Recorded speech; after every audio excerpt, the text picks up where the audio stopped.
Perkara penyalahgunaan pemanfaatan tanah kas desa bergulir setelah Satpol PP Daerah Istimewa Yogyakarta menyegel sebuah proyek pembangunan perumahan di atas tanah kas desa TKD, tepatnya di Jalan Melon, Muntusaren, Catur Tunggal, Depok, Sleman, Daerah Istimewa Yogyakarta, Agustus 2022.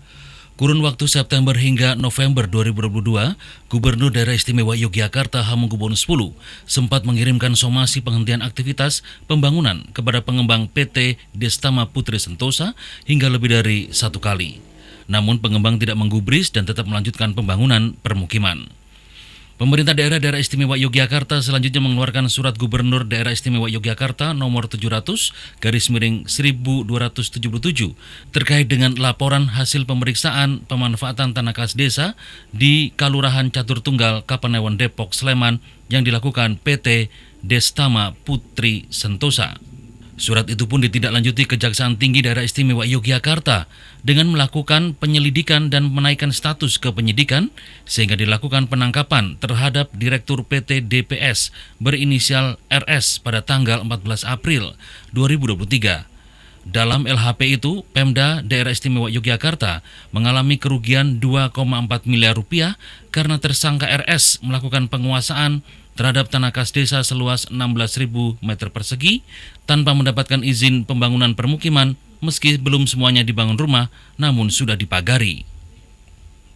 Kan ada 5 alat bukti, 2 alat bukti cukup untuk menetapkan seseorang menjadi tersangka. Nah, salah satunya adanya LHP, ada kerugian negara, ada surat.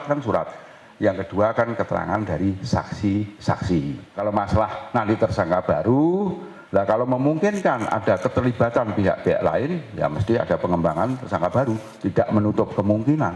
Karena suatu korupsi tidak mungkin dilakukan oleh satu orang. Karena ini kasus yang untuk TKD Catur Tunggal ini merupakan awal pengungkapan mafia tanah yang sudah masif dan terstruktur di wilayah Daerah Istimewa Yogyakarta. Kejaksaan Tinggi Daerah Istimewa Yogyakarta menjerat tersangka RS dengan pasal 2 ayat 1 dan pasal 3 ayat 1 Undang-Undang Tindak Pidana Korupsi dengan ancaman hukuman 20 tahun penjara. Saat ini tersangka RS telah ditahan dan dititipkan di Lapas Wirogunan selama 20 hari terhitung sejak 14 April hingga 3 Mei 2023. Penanganan kasus ini menjadi prioritas karena Presiden Republik Indonesia Joko Widodo dan Kejaksaan Agung Republik Indonesia juga tengah memberantas mafia tanah di Indonesia.